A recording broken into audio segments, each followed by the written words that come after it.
Are you in the energy of abundance, or are you in the energy of lack?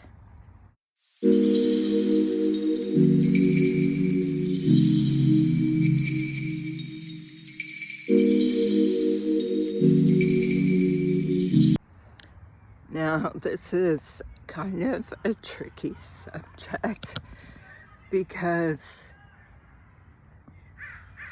abundance can come and go. And the same person that has ample abundance can also be the person that becomes broke.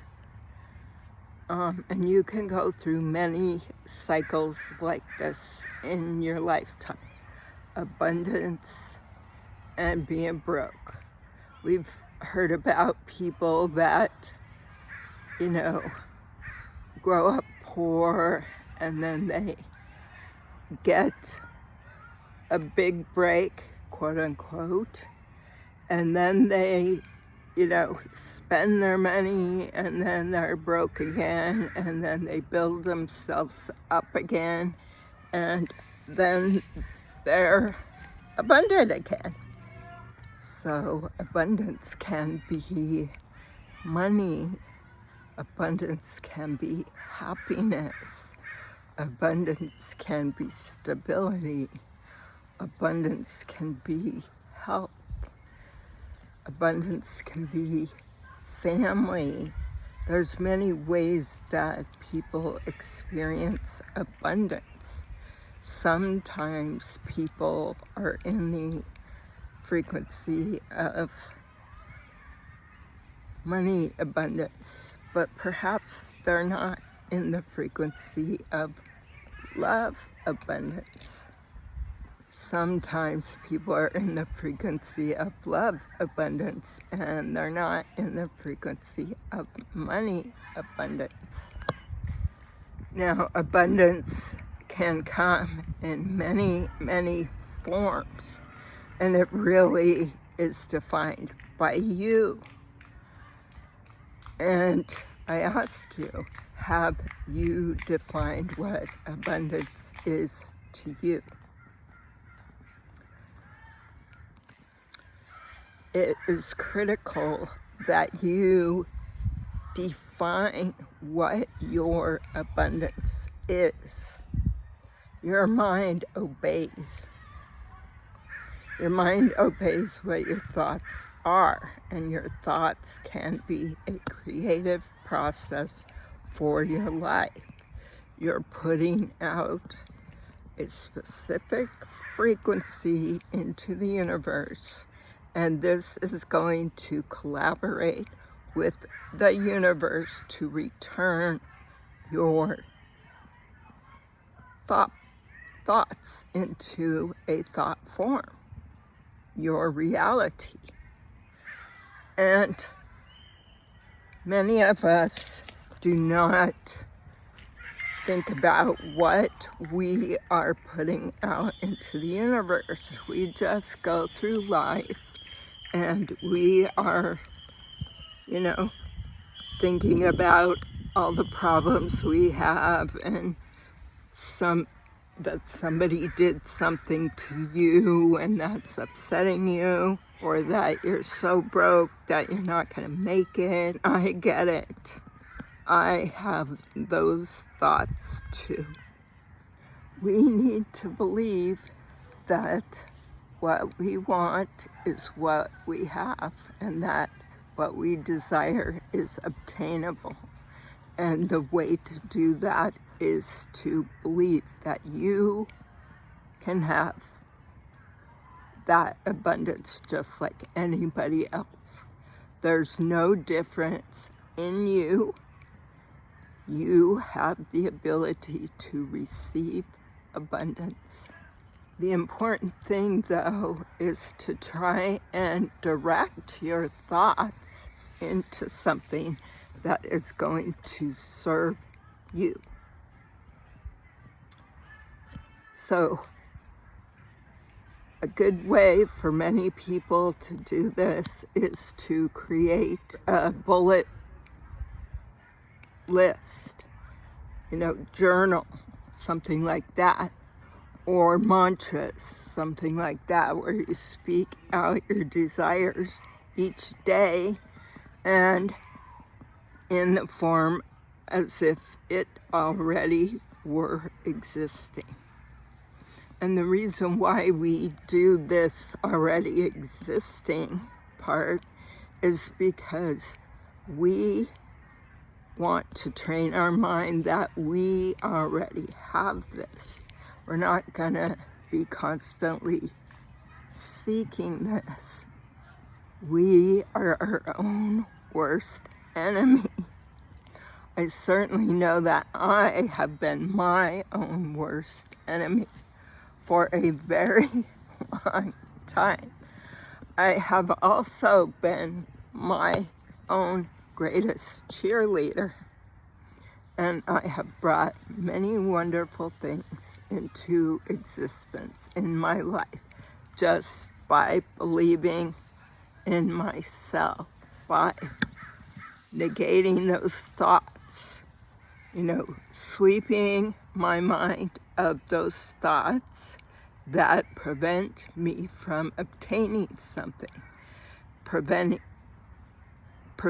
me from getting what I want, keeping me in a constant situation of longing, because longing is a feeling that you have when you don't have what you want. And we all have different levels of this. Some people grow up and they're taught to be by their family that they are capable of achieving anything that they want, and other people are not taught anything like this.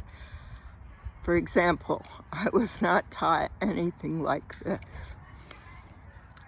This is one thing I had to figure out on my own. In fact, I was taught probably the opposite of that. I was taught to be seen and not heard. So I was taught to,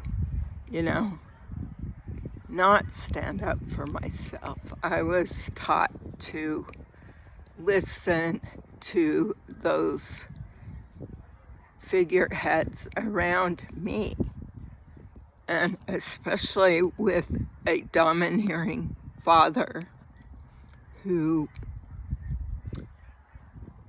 could have been a better father. I'll just put it that way. Those are limiting thoughts that we get taught as a small child. We get brought up with that kind of mentality, and it's very hard to lose it. And you have to work hard at losing that. But if you can visualize yourself as being no different from those people that have something, and that you are capable of achieving what you want, then it will begin to come to you. Just focus your mind. Keep your mind disciplined. Focus on what you want. Put it on repeat, like your favorite song, because this is a way that you can train your mind to achieve what it is you want. I always say, visualize the outcome you desire. It's to put this into your thoughts and really, treat it like a motion picture, like your favorite movie that you like to watch. And just visualize, maybe it's a football movie and your favorite character is, making a touchdown, becoming a champion. Maybe it is like a financial movie or a romantic comedy where the boy gets the girl, or the girl becomes a CEO. Whatever it is, put that in your brain. Focus on that, and you will begin to see things change around you. You don't have to long. In fact, longing can push that away. There's another saying, which is let go and let God.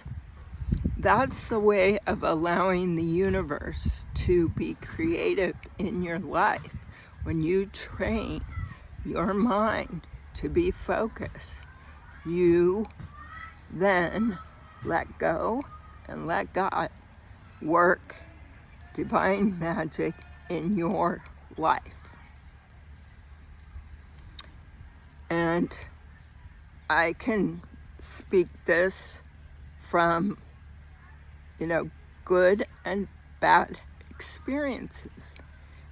I have had amazing experiences in my life, and many of these I wouldn't have had if I hadn't trained my mind on a goal, on something that I wanted and believed that I could have it and was willing to put energy into it. And eventually I was able to see the benefit of that thought process. So I am inviting you now to create abundance in your life, to welcome abundance into your life, to accept abundance into your life, to know that you have abundance, that you are an abundant person, that you operate in abundance, that your thoughts are abundant, that your words are abundant. Create this for yourself. And when you feel yourself having those negative thoughts, then squash them and banish them, diminish them, do whatever you can to get them out of your energy. And also people that detract from that, people who are constantly raining on your parade, making fun of you, calling you crazy or that it's unrealistic. Those are the type of people that are poisonous in your life. You deserve the life you choose, and you will have the life you choose. With that said, peace, love.